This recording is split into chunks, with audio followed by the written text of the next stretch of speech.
Pozdravljeni. Dajmo danes pogledati še, kako morske alge vplivajo na pridelavo sončnic.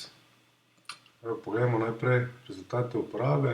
Tu vidimo isto njivo, nekaj tretirano, nekaj netretirano. Torej levo so rastline tretirane z morskimi algami s preparatom Biokompleks 900 in desno konvencionalna pridelava. Poglejmo še eno sliko tukaj na desni strani, kjer smo že v večji fazi rasti, še večja razlika. Poglejmo še z drugega polja oziroma druge stranke. Vidimo tudi bistveno razliko v masi rastline. To je v bistvu iz istega polja vzeto. Tukaj pogledamo še leva slika, dosti večja roža, to pomeni dosti več semen, in tukaj desno vidimo lepo polje sončnic.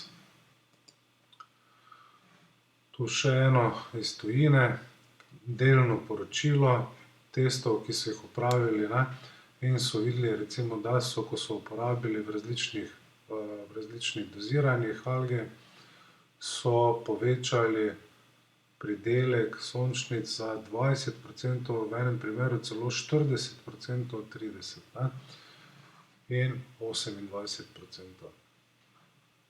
Torej primerjalno s kontrolo.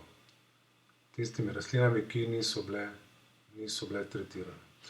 Izboljšalo se je tudi izkoristek gnojil, kar je logično, ker so korenine večje, dosežejo globlje in res so dobro prehranjene, ker izkoristijo vsa gnojila, ki so jim potrebna.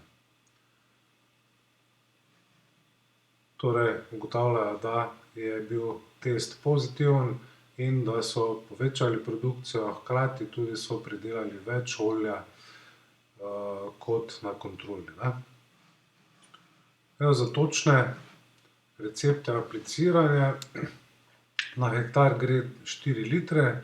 Prvo tretiranje je pri 5 centimetrov višine in drugo tretiranje 14 dni kasneje.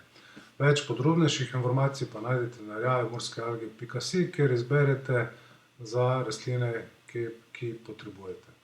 Če želite osebno svetovanje oziroma cene za večje količine, lahko pokličete na 070 332 888.